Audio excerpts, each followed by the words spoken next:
Welcome to steno series 80 शब्द प्रति minute की श्रृंखला में आपका स्वागत है।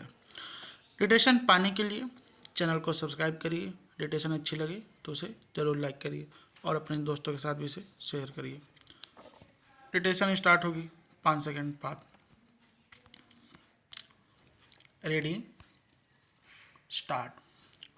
पश्चिम एशिया में जारी घमासान ने लगभग पूरी दुनिया की भू राजनीतिक कमजोरियों को उजागर कर दिया है। इससे प्रत्यक्ष और परोक्ष रूप से युद्ध में शामिल देशों पर तो दुष्प्रभाव पड़ ही रहे हैं। यह जंग दुनिया के बाकी हिस्सों पर भी बुरा असर डाल रही है।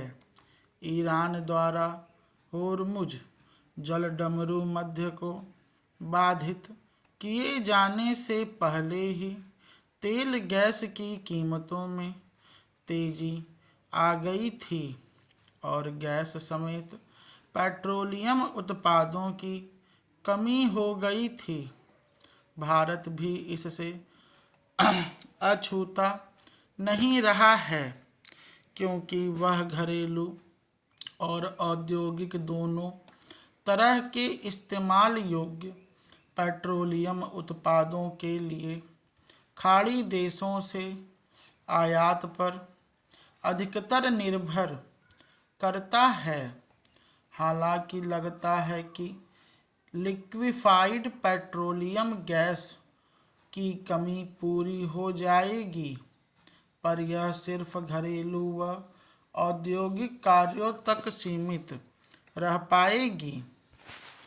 ऐसे में सबसे बड़ा संकट खेती पर आने की आशंका है, क्योंकि ईंधन की बढ़ती कीमतों से एक ओर जहां किसानों की लागत सीधे तौर पर बढ़ जाती है, वहीं खाद की कीमतों में बढ़ोतरी से भी लागत में वृद्धि होती है।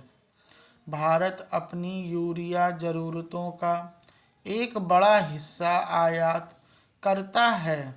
दानेदार रसायन मिश्रित पोषक तत्वों वाले खाद के लिए आयात पर हमारी निर्भरता और भी ज़्यादा है।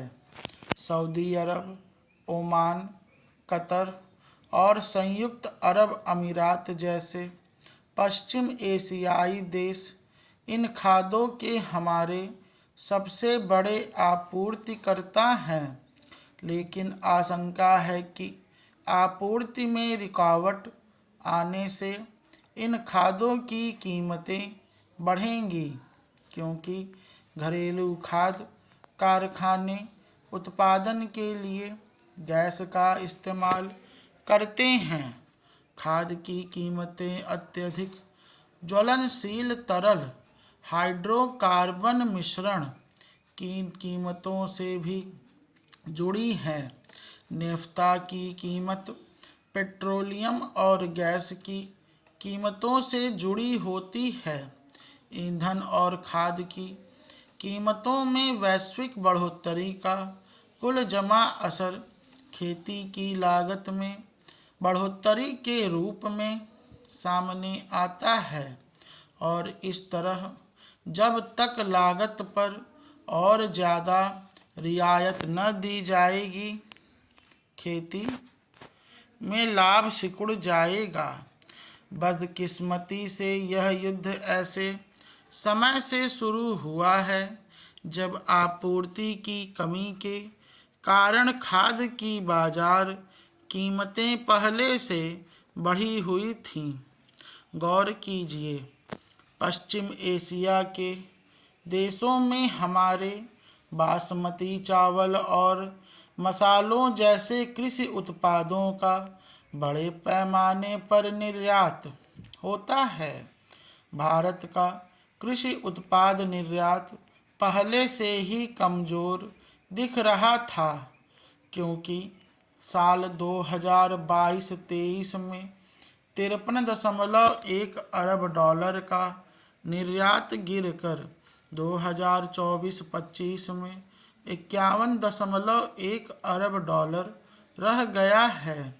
इससे पहले यह साल 2013-14 में 43.3 अरब डॉलर से गिरकर 2019-20 में लगभग 30-35 अरब डॉलर रह गया था। अब ये फिर से कमज़ोर पड़ सकते हैं, जिनसे हमारे किसानों को निर्यात से होने वाले मुनाफे से हाथ धोना पड़ सकता है। स्टॉप।